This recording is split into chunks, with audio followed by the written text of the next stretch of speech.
Mom cleared my bank account before I started college, but now sends bill of step-sis's college dorm. I'm 23, fresh out of college, and today my mom, who I haven't heard from in months, decides to hit me up. And she doesn't say, "Hey, how's it going?" or "Congrats on graduating." None of that. Nope, she skips right past all that and goes straight for, "I need $2,000 for your stepsister's dorm fees." Yeah, you read that right. No warm-up, no checking in, just an instant request for money. Now let me give you some context, because without it, you're probably thinking, what's the big deal? It's family. Well, this isn't just any family. My mom married my stepdad when I was 16, and from day one, it was obvious the dude had zero interest in me. He's got two kids, Ashley and Parker. Ashley's 17 now, and Parker's 14. They've been the golden children from the moment they showed up. My mom practically acted like I disappeared when she married him.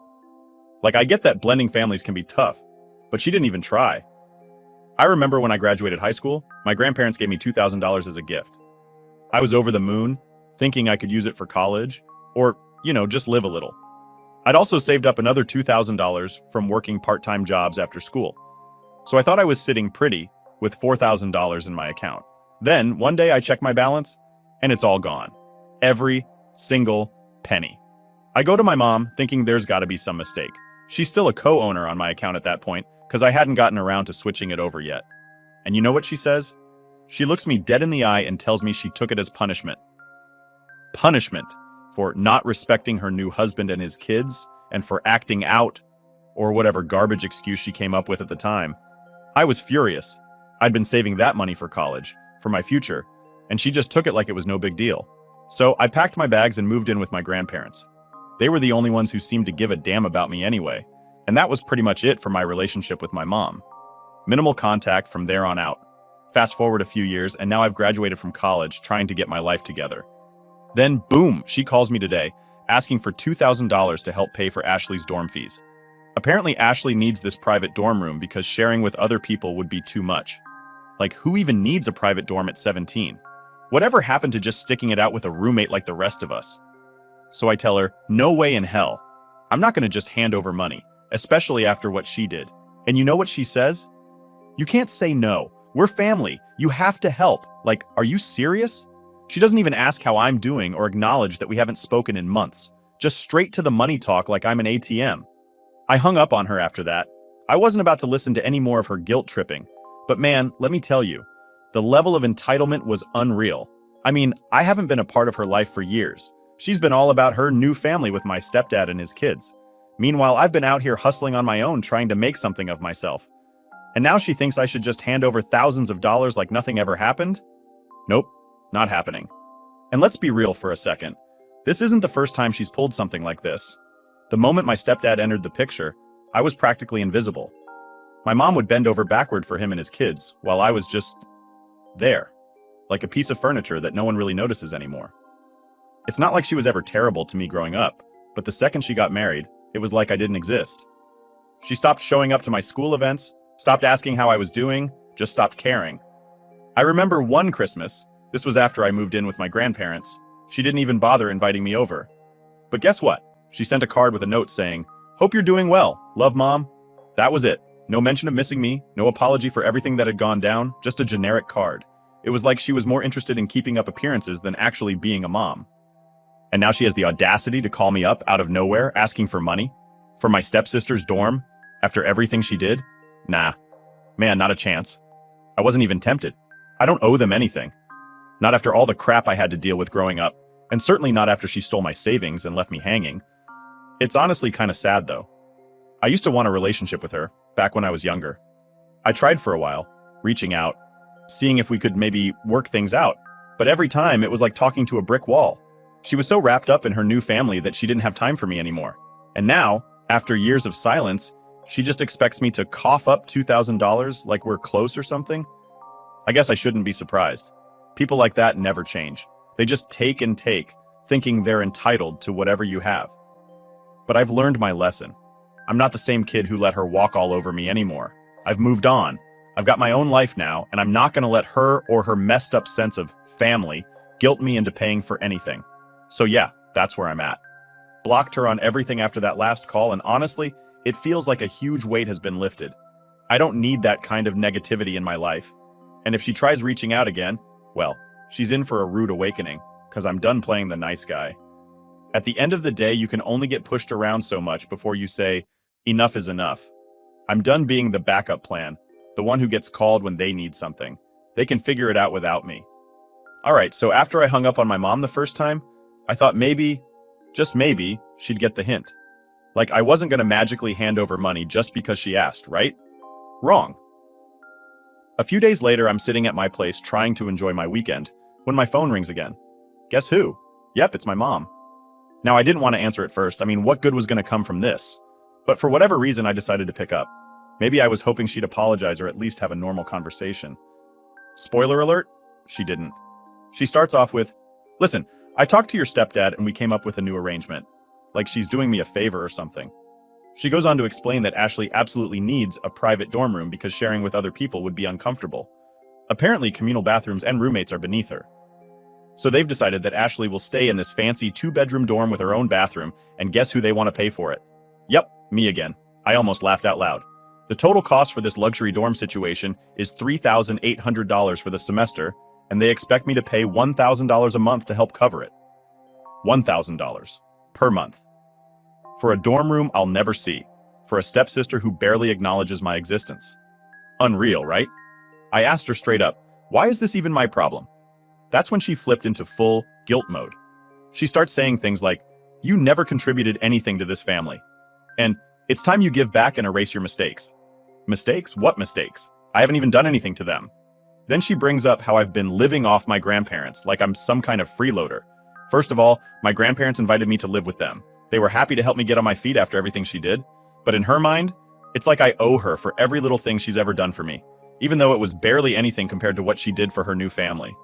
She kept going, talking about how I owe them for not being a part of the family anymore. Like that's my fault? They're the ones who pushed me out. They're the ones who made me feel like I didn't belong. And now, she's trying to make me feel guilty for leaving that toxic mess behind? Yeah, no thanks. At this point, I could feel my blood boiling. But instead of letting her drag me down into some emotional pit, I hit her with a question. I asked, when are you planning to give me back the $4,000 you stole from me in high school? The moment I said that, she lost it. She starts screaming at me, calling me selfish and ungrateful. She's like, I did everything for you, and this is how you repay me, by throwing the past in my face. I told her straight up, you never apologized for taking that money. You never even acknowledged it. If anyone owes anything here, it's you. But she wasn't listening. She was too busy shouting about how I've abandoned the family and how I'm ruining Ashley's future by refusing to help. Apparently, her going to a public college with normal dorms would destroy her entire life. I'm sure she'll be just fine. The thing is, she's not even asking for help. She's demanding it. There's no please or could you help us out. It's all about what I'm expected to do, like it's my responsibility to clean up their mess. And don't even get me started on how Ashley is acting like she's too good for a normal dorm experience. Meanwhile, I went through college sharing a tiny room with a complete stranger, and I survived just fine. I was done at this point. I told her, look, I'm not giving you a dime. You can figure it out without me. Then I hung up. Again. It felt like deja vu, but worse. I was shaking with anger, not because of the money, but because of the entitlement, the complete lack of respect for me, my life, and the boundaries I've tried to set. But even though I hung up, I knew this wasn't the end. My mom's stubborn like that. She's always been the type to keep pushing until she gets what she wants, and I had a feeling she wasn't going to let this go. And sure enough, later that night, she sends me this long text. It's a whole essay about how I'm tearing the family apart and how I need to step up now that I'm earning money. She keeps saying how I need to pay for my sins and start contributing to the family again, like I'm some kind of prodigal child. It was honestly laughable. The way she twisted everything to make me the bad guy was almost impressive. But I wasn't falling for it. I've dealt with this manipulation for years, and I wasn't about to let her guilt trip me into paying for something that has nothing to do with me. So I blocked her. On everything. Phone, social media, email, everything. I just couldn't take it anymore. I didn't want to wake up every day wondering when the next guilt trip was going to hit. Blocking her felt like the only way to get some peace. And here's the thing. Blocking her was hard. As much as I want to say I don't care about her or what she thinks, part of me does. Part of me still wishes things could have been different. That maybe one day, she'd actually care about me as her kid, instead of seeing me as a walking bank account. But I know that's not going to happen. She's made her choices, and I've made mine. I still can't believe the nerve of her, though. After everything that's happened, after she basically erased me from her life, for her new family, she expects me to pay for her stepdaughter's luxury dorm? Nah, I'm not letting her drag me back into that mess. At this point, I'm focusing on moving forward. I've got my own life to live, and I'm not gonna let her or anyone else hold me back. I'm done with the drama, done with the guilt trips, and done with being the backup for when her new family doesn't have the cash to cover their own expenses. So yeah, that's where I'm at.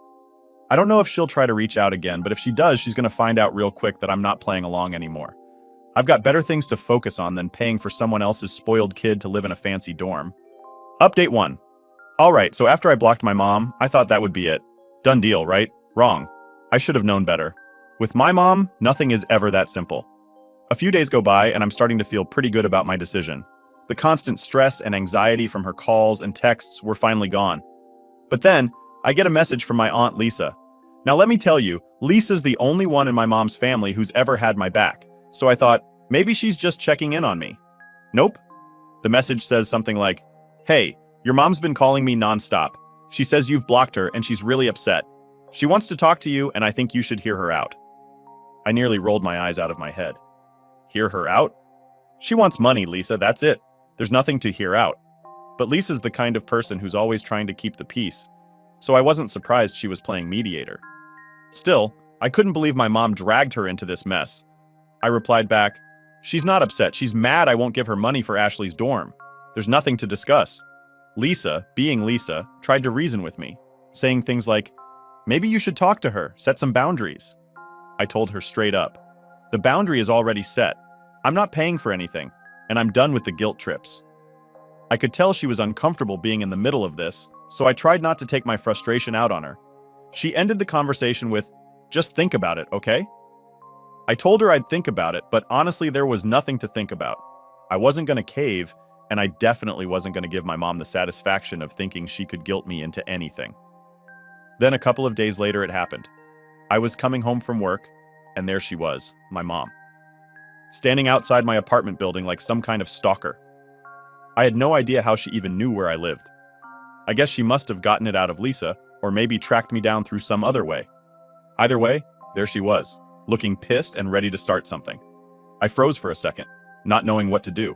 I mean, what do you even say when your mom shows up unannounced after you've blocked her? But she didn't give me much time to think. She marched up to me before I could even get my key out and said, "We need to talk." I sighed. I wasn't in the mood for another showdown, but it was clear she wasn't leaving until she got whatever it was she came for. So I said, "Fine, but I'm not giving you any money, if that's what this is about." She crossed her arms, clearly not happy with my tone, and said, "I didn't raise you to be so disrespectful." I almost laughed. The woman who stole my savings, prioritized her new family over me, and only calls when she wants something is talking about respect? "I don't owe you anything," I said, keeping my voice as calm as I could.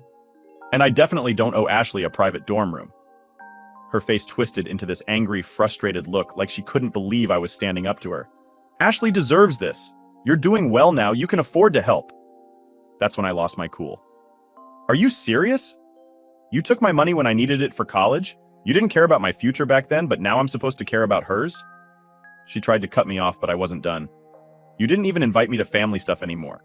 You replaced me with them, and now you think I'm just gonna swoop in and save the day when things get tight? No way. I'm not a part of your new family, remember?" She stood there fuming but not saying anything. For a second I thought maybe I'd finally gotten through to her. Maybe she was realizing how messed up all of this was. But nope. Instead she hit me with, "You've always been selfish. I tried to give you a better life, and all you've done is throw it back in my face." I couldn't believe what I was hearing. Selfish? After everything? I wasn't about to let her rewrite history to make herself the victim. "You didn't give me anything. You took from me. You took my money, my time, my peace. You made your choice when you picked them over me, and now you're facing the consequences. Deal with it." She stepped closer, like she was trying to intimidate me, but I wasn't backing down. "You owe this family," she said, her voice cold. "You owe Ashley. She's your sister." "She's not my sister," I shot back. "And I don't owe her, or you, anything." That was it. That was the moment I realized there was no saving this relationship. It wasn't just about money. It was about control. She couldn't stand the fact that I wasn't under her thumb anymore, that I'd built a life without her and didn't need her approval. And now, she was grasping at whatever she could to try and pull me back in. I turned to walk away, but before I could, she grabbed my arm. If you walk away now, don't expect to ever be welcomed back. I yanked my arm free, looked her dead in the eye, and said, "Good?" Then I walked into my building, leaving her standing there in the cold. As soon as I got inside, I felt this weird mix of emotions. Relief, anger, sadness. It was like I'd finally closed the door on something that had been dragging me down for years. But at the same time, it was my mom, the woman who raised me, even if she hadn't done a great job of it. Part of me felt guilty, but the other part knew I'd done the right thing. I hadn't walked away from my family. My family had walked away from me a long time ago. I was just the last one to figure it out. Later that night, I got another text from Aunt Lisa. She asked what happened, and I gave her the short version. Lisa said she understood, and that she didn't agree with my mom, but she still hoped we could work things out one day. I didn't have the heart to tell her that I was done, that there wasn't going to be some big reconciliation down the road. I just told her thanks and left it at that, because honestly, I don't think there's any fixing this. And for the first time, I'm okay with that. Update 2. So after the whole showdown with my mom outside my apartment, I figured things were finally over. I made it clear I wasn't giving her money, and we had our final blowout. That's it, right? Done. But of course, with my mom, nothing's ever that easy. I should have known she wasn't just going to drop it. About a week after that confrontation, I get a call from a number I didn't recognize. Now, usually I don't answer unknown numbers, but for whatever reason, I picked this one up. The moment I heard his voice, I knew who it was. My stepdad, Richard. I hadn't heard from him directly in years. I thought maybe he was calling to smooth things over, but nope, he was just as pissed as my mom. Right off the bat, he says, "So I heard you've been disrespecting your mother. Like no greeting, no nothing. Just straight to accusing me of disrespect." I could feel my jaw clenching. I wanted to hang up, but I was curious to see where this was going.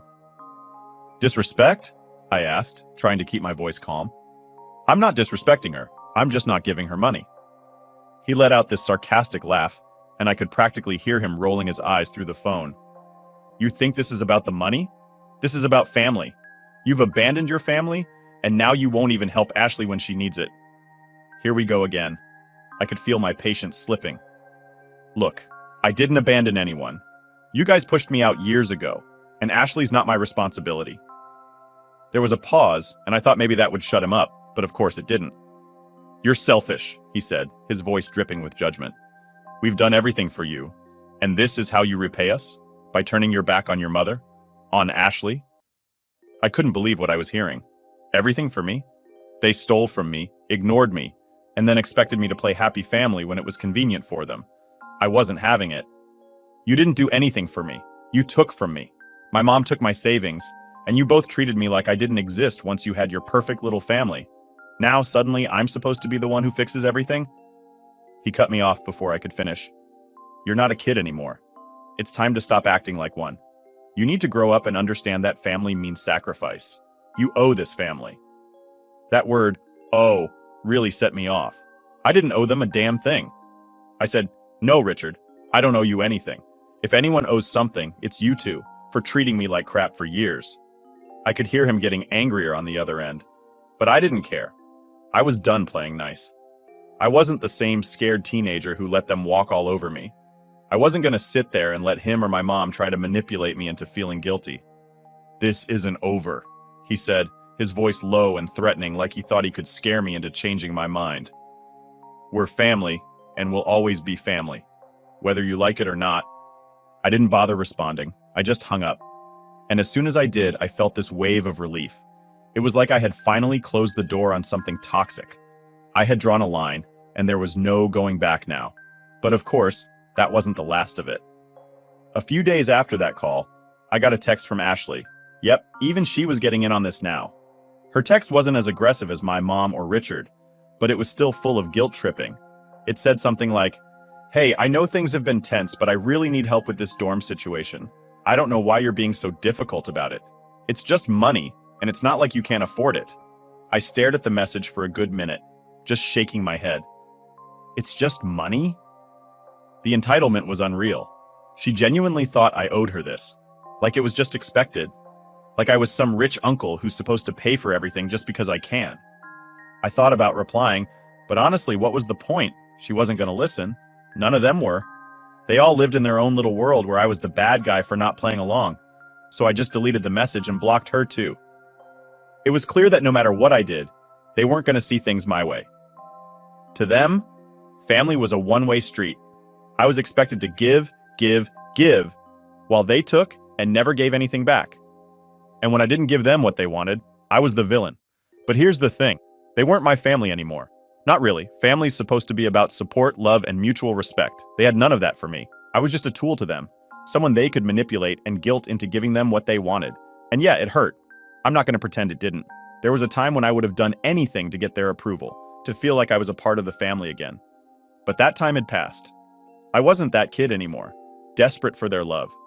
I had built my own life, and I didn't need their approval or their validation. In the days that followed, I found myself thinking a lot about what family really meant. It's easy to get caught up in the idea that family is everything, that blood is thicker than water, and all that crap. But sometimes the people who share your DNA are the ones who hurt you the most. And when that happens, you have to make a choice. Do you keep letting them hurt you because they're family?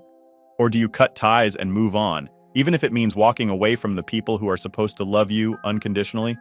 I chose to walk away, and yeah, it wasn't easy. But it was the right choice for me. I wasn't going to let them drag me down anymore. I wasn't going to let them use me. That night, as I lay in bed, I felt something I hadn't felt in a long time. Peace. For the first time in years, I didn't feel like I was walking on eggshells, waiting for the next call, the next guilt trip, the next demand for money. I was free. And honestly, it felt damn good. Update 3. All right, so after everything that went down with my mom, Richard, and even Ashley, I thought, this is it. They've got to be done with me by now. But surprised they weren't. These people just don't know when to quit. I had blocked my mom, blocked Richard, blocked Ashley, basically locked them out of my life. I thought I was free. And for a bit, I was. A couple of weeks went by without any drama, and I was finally starting to relax. I wasn't constantly looking over my shoulder, wondering when the next guilt trip or demand for money was going to drop. Things felt normal for the first time in a long time. I was focusing on work, seeing friends, just living my life. You know, the stuff you're supposed to do when you're not constantly dealing with toxic family members. Then one day, I get home from work, and there's a letter waiting for me in my mailbox. No return address, just my name on the front. Now, I'm thinking, who the hell still sends letters? I almost didn't even open it, but something about it felt off, so I did. And guess what? It's from my mom. Not a card, not an apology, not even a normal letter. No, it's a freaking legal notice. She's threatening to take me to court. Over what, you ask? Over family obligations. Apparently in her mind, I'm financially responsible for helping Ashley with her college expenses. She's trying to frame it like some kind of legal duty. Like I'm required by law to pay for Ashley's dorm fees because we're family. I couldn't believe what I was reading. I mean, who does this? Who goes from begging for money to literally trying to sue their own kid? It was absurd. I actually laughed out loud, standing there in my living room, holding this ridiculous letter. It was so over the top that it felt like a joke. But it wasn't. She had actually gone to a lawyer and had them draft this whole thing up, trying to claim that I had some kind of financial obligation to Ashley because I was doing well, and she needed help. There was all this language about how family must support family, and how I was morally obligated to step in, given my success. Success? I'm 23, fresh out of college, trying to pay rent and figure out my own life, and she's talking about success like I'm sitting on piles of cash. The reality is I'm just getting by like everyone else. But even if I were loaded, that still wouldn't mean I owe them anything, especially not after the way they've treated me. I didn't waste any time. I called my grandparents, who of course were just as shocked as I was. My grandma actually gasped when I told her what was going on. My grandpa, though, he was pissed. I could hear it in his voice, that quiet anger where you know someone's about to explode. They've lost their damn minds, he said. Don't you worry about a thing. We're gonna get this sorted out. He wasn't kidding. My grandparents immediately got in touch with a lawyer friend of theirs to look into the whole thing. Within a couple of days, I had a meeting set up with the lawyer, who assured me that this whole case was a joke. There was no legal basis for what my mom was trying to do. Apparently, family guilt trips don't hold up in court. But still, it was stressful. Even knowing that I was in the clear, the fact that my mom would go to these lengths just to get money out of me was mind-blowing. I knew she was manipulative, but this was next-level crazy. The day after I met with the lawyer, I got another letter. This time, an actual letter, handwritten by my mom. It was like a last-ditch effort to win me over. The tone was completely different from the legal notice. In this one, she was playing the victim, saying things like, "I never wanted it to come to this, and I just need you to understand how much we need your help." She even threw in the classic, "I'm still your mother and I love you no matter what" line, like that was supposed to make me forget everything she had done. It was honestly pathetic. The switch from threatening me with legal action to begging for forgiveness was so transparent. It was clear she didn't care about me. She just cared about what I could give her. I didn't bother responding. I didn't even finish reading the letter. I crumpled it up and tossed it in the trash. At that point, I was just done. Like, truly done. I had already cut them out of my life, but this whole court threat took it to a level where there was no coming back from. I wasn't going to give her another chance to manipulate me or drag me into more drama. It was time to move on for good. The lawyer helped me get everything sorted out. It didn't take long for them to send a formal response, basically telling my mom to back off and that her case was a joke. A few days later, I got word that she had dropped the whole thing. No surprise there. She probably realized she wasn't going to win and didn't want to waste more money on a case that was going nowhere. After that, things finally started to settle down. I haven't heard from my mom, Richard, or Ashley since. And honestly, it feels like a huge weight has been lifted off my shoulders. I spent so many years letting them control my life with their guilt trips and manipulation, and now for the first time, I'm free. Really free. Looking back, I'm glad I stood my ground. It wasn't easy cutting off my own family, but it was the right thing to do. I deserve better than being treated like a backup plan, only useful when they needed something from me. Family's supposed to be about support and love, not just taking from each other whenever it's convenient. I've got a long way to go in figuring out my own life, but at least now, I can do it without them constantly dragging me down. I don't know what the future holds, but I know one thing for sure. I'm never letting them back into my life. Not after everything they've done. And yeah, it's sad. I wish things could have been different. But at the end of the day, you have to protect your peace. Sometimes that means walking away, even from the people who are supposed to love you the most. And that's okay. I'm moving forward and I'm doing it on my terms.